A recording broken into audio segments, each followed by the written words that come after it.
สวัสดีครับเพื่อนๆกำลังจะกลับมากันอีกครั้งแล้วนะครับกับกิจกรรมฟินฮันเตอร์ครั้งที่4ในวันที่4มกราคมนี้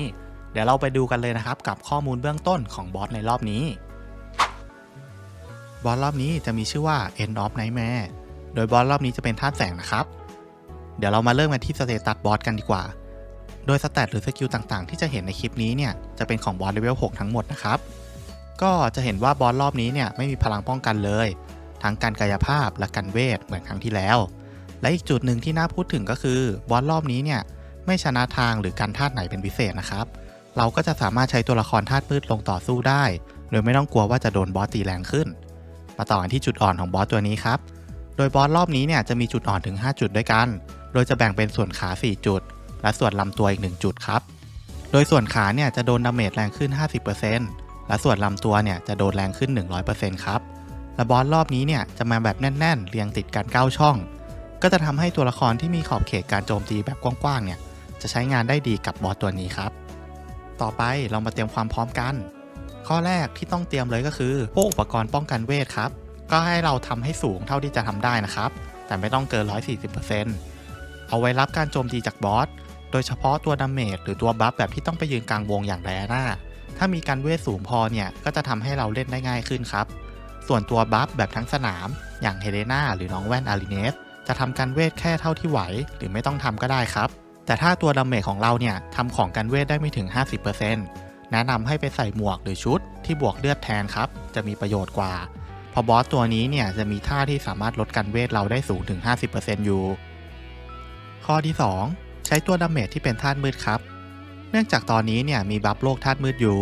และครั้งนี้เราก็ไม่ต้องกลัวด้วยว่าบอสจะโจมตีใส่ตัวละครธาตุมืดของเราแรงขึ้นถ้าใครมีตัวอยู่และยังไม่ได้ปั้นก็นับว่าเป็นช่วงเวลาที่ดีในการหยิบมาใช้งานแล้วนะครับข้อสุดท้ายตัวละครที่มีระยะโจมตีกว้างๆหรือตีทีละหลายฮิตจะเป็นคีย์หลักในการทำดาเมจกับบอสตัวนี้ครับเนื่องจากจุดอ่อนของบอสรอบนี้เนี่ยจะมีถึง5จุดด้วยกันแต่ว่าแต่ละจุดนั้นน่ะก็ไม่ได้มีตัวคูณที่สูงมากนักถ้าเราเลือกใช้ตัวละครที่มีระยะโจมตีกว้างๆก็จะคุ้มค่ากว่าที่จะใช้ตัวที่ตีแรงๆแต่ระยะโจมตีแคบๆและบอสตัวนี้ก็จะมีแมคานิกพิเศษเกี่ยวกับเชนคอมโบด้วยถ้าเราเลือกใช้ตัวละครที่โจมตีได้หลายๆฮิตเนี่ยก็จะสามารถใช้ประโยชน์จากแมคานิกนี้ได้เต็มที่และรีดดาเมจให้ทีมได้ดีขึ้นครับต่อไปเราจะไปดูรายละเอียดแบบเจาะลึกกันว่าบอสตัวนี้มีลูกเล่นอะไรยังไงกันบ้างมาเริ่มกันที่เทิร์นแรกครับสำหรับตำแหน่งการยืนในเทิร์นนี้เนี่ยเราจะยืนยังไงก็ได้ครับเพราะการโจมตีของบอสเทิร์นถัดไปจะเป็นการโจมตีแบบทั้งสนามเทิร์นนี้ถ้าเป็นไปได้ผมแนะนำว่าอย่าเพิ่งรีบใช้แต้มสกิลจนหมดนะครับและสำหรับใครที่เอาเซเรียติดมาในทีมด้วยอาจจะกดใช้สกิลชุดบันนี่เพื่อเอาบัฟรอไว้ก่อนก็ได้ครับเทิร์นที่2บอสจะโจมตีทั้งสนามและทำให้ฝั่งเราติดดาเมจดอทตลอดการต่อสู้เมื่อโจมตีเสร็จบอสจะติดดีบัฟพิเศษที่จะทำให้การโจมตีของผู้เล่นแต่ละฮิตเนี่ยเพิ่มโบนัสเชนเพิ่มเติมอีก3เชนผมขอยกตัวอย่างแบบง่ายๆนะครับเช่นถ้าเราตีธรรมดาเนี่ยปกติเชนก็จะขึ้นแค่1ถูกไหมครับแต่เวลาบอสติดดีบัฟนี้อยู่เชนที่ทำได้ก็จะเพิ่มขึ้นจากปกติอีก3เชนกลายเป็น4เชนทันทียิ่งถ้าเราทำเชนคอมโบได้สูงเท่าไหร่เนี่ยดาเมจที่เราทำได้ก็จะยิ่งสูงตามซึ่งนี่จะเป็นแมคานิกหลักในการต่อสู้กับบอสตัวนี้ครับเทิร์นที่3สำหรับตำแหน่งการยืนในเทิร์นนี้เนี่ยจะมีพื้นที่ปลอดภัยก็คือแถวขวาสุดของสนาม4ช่องครับแต่เทิร์นนี้เนี่ยเป็นเทิร์นหลักที่เราจะต้องทำดาเมจใส่บอสครับเพราะบอสเนี่ยกำลังติดดีบัฟอยู่ถ้าเราเอาตัวดาเมจไปยืนหลบการโจมตีดาเมจที่เราทำได้ก็จะลดลงถ้าเราอยากทำดาเมจได้เต็มๆเนี่ยก็ต้องไปยืนรับการโจมตีของบอสนะครับและถ้าตัวดาเมจในทีมเรารับการโจมตีนี้ไม่ไหวดาเมจที่เราทำได้ก็จะตกลงเยอะมากครับอีกตัวเลือกที่ทำได้ก็คือเอาเซนิตมามาร์กจุดก็จะทำให้ตัวดาเมจของเราเนี่ยปลอดภัยขึ้นได้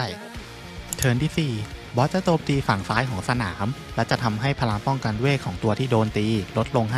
50% เมื่อโจมตีเสร็จตัวบอสก็จะติดดีบัฟพิเศษต่อแต่โบนัสเชนจากดีบัฟเนี่ยจะลดลงจาก3เชนเหลือแค่2เชนนะครับเทิร์นที่5พื้นที่ปลอดภัยเนี่ยจะเปลี่ยนมาเป็นแถวซ้ายสุด4ช่องแทนการยืนในรอบนี้จะเหมือนเทิร์นที่3ครับถ้าเราอยากทำดาเมจมากๆก็ต้องไปยืนรับการโจมตีโดยเทิร์นนี้เนี่ยถือว่าเรายังสามารถทำดาเมจได้อยู่นะครับถ้ายังมีสกิลโจมตีเหลือถึงโบนัสจากดีบัฟที่บอสติดอยู่จะลดลงจาก3เชนเหลือ2เชนก็ตามแต่ก็ยังถือว่าสร้างความเสียหายได้ดีอยู่ก็ถือว่าเป็นเทิร์นที่จะใช้ในการโจมตีได้อีก1เทิร์นครับเทิร์นที่6 บอสจะโจมตีฝั่งขวาของสนามและทำให้ตัวละครที่โดนตีติดใบ้ในเทิร์นหน้าเสร็จแล้วบอสก็จะติดดีบัฟพิเศษเพื่อโบนัสเชนอีก1เชนในรอบหน้าครับเทิร์นที่7สำหรับใครที่เลือกจะโจมตีบอสในเทิร์นที่5แล้วติดใบ้มาเราจะใช้เทิร์นนี้ในการยืนหลบการโจมตีและฟื้นฟูแต้ม SP แทนโดยบอสเนี่ยจะเล็งโจมตีมาที่แถวกลางของสนามครับก็ให้เราโยกเอาตัวหลบออกข้างๆแทนนะครับเทิร์นที่8บอสจะโจมตีแบบรุนแรงมากๆและลบบัฟตัวละครที่อยู่ในขอบเขตการโจมตีเมื่อโจมตีเสร็จบอสก็จะติดดีบัฟพิเศษเพิ่มโบนัสเชนอีก3เชนในเทิร์นหน้าครับเทิร์นที่9เราจะวางตำแหน่งยูนิตยังไงก็ได้ครับเพราะเทิร์นนี้จะเป็นเทิร์นสุดท้ายแล้วที่เราจะได้เล่นและเป็นเทิร์นสำหรับทำดาเมจเทิร์นสุดท้ายในขณะที่บอสกำลังติดดีบัฟเพิ่มโบนัสเชนดาเมจ3เชนอยู่ก็มีสกิลอะไรก็ใส่ไปให้หมดนะครับในเทิร์นนี้เทิร์นที่10บอสจะลบบัฟเราทั้งทีมและทำให้ทีมผู้เล่นตายทันทีและจบการต่อสู้นะครับและนี่ก็คือแมคานิกสกิลต่างๆของบอสทั้งหมดครับโดยบอสในรอบนี้เราอาจจะต้องเลือกใช้ตัวละครที่โจมตีได้เป็นวงกว้างหรือสามารถโจมตีได้ทีละหลายฮิตเพื่อที่จะได้ใช้ประโยชน์จากดีบัฟของบอสได้อย่างเต็มที่เพื่อรีดดาเมจให้ได้สูงที่สุดนะครับโดยเทิร์นที่เราจะโจมตีได้แบบคุ้มๆจะมีอยู่3เทิร์นด้วยกันแต่ถ้าทีมใครไม่พร้อมไม่ว่าจะเป็นเรื่องของ SP ไม่พอหรือไม่มีชุดคอสตูมโจมตีแบบติดๆกันเพราะติดคูลดาวน์อยู่ก็ให้เราโฟกัสไปที่การทำดาเมจในเทิร์นที่3และเทิร์นที่9แทนนะครับมาต่อกันในส่วนของตัวละครที่น่าใช้งานเริ่มกันที่ตัวทำดาเมจก่อนเลยนะครับตัวแรกลูโดยลูคอร์สใหม่นี้จะใช้งานได้ดีมากเนื่องจากมีขอบเขตการโจมตีที่กว้างและรุนแรงแต่อาจจะต้องหาคนมาช่วยทำเชนคอมโบให้ก่อนแล้วค่อยให้ลูโจมตีปิดท้ายนะครับโดยคูลดาวน์ของชุดจะทันพอที่เราจะใช้โจมตีในเทิร์นที่3และเทิร์นที่9ทั้ง2เทิร์นได้พอดีเลยเอเลเนียเป็นอีกหนึ่งตัวที่จะใช้ทำดาเมจได้ดีมีขอบเขตการโจมตีที่ค่อนข้างกว้างและสามารถทำเชนได้พอประมาณใครที่มีตัวอยู่และปั้นไว้ก็สามารถหยิบมาใช้งานได้ครับบันนี่อีคลิปถือว่าเป็นตัวที่น่าใช้งานมากครับในครั้งนี้เนื่องจากมีขอบเขตการโจมตีที่ค่อนข้างกว้างและสามารถทำเชนได้พอประมาณแต่จุดที่สำคัญเลยก็คือความสามารถในการรีเจนแต้ม SP ครับที่มีสูงมากๆโดยการโจมตี1ครั้งสามารถรีแต้ม SP ให้ทีมได้ถึง15หน่วยด้วยกันบันนี่เซเลียนับว่าเป็นตัวชงให้ทีมและสามารถทำเชนคอมโบได้สูงสุดๆมาพร้อมกับขอบเขตการโจมตีที่กว้างมากแต่ปัญหาของเจ้าตัวก็คือเจ้าตัวสูบ SP เยอะสุดๆเลยถ้าใครจะใช้ก็ควรมีตัวเจน SP ในทีมอย่างน้อย1ตัวเพื่อจะทำให้ตัวละครใช้งานได้เต็มที่นะครับสำหรับใครที่จะใช้ชุดบันนี่เซเลียอย่างน้อยๆก็ต้องมีชุดคอร์สหลักถึงจะดึงประสิทธิภาพของชุดได้เต็มที่นะใครที่เปิดกาชามาแล้วแต่ยังไม่มีคอร์สหลักก็ไปหาจ้างในบาวนะครับยังพอมีเวลาอยู่อีก2ตัวที่เหลือลูเบียและเลียทิส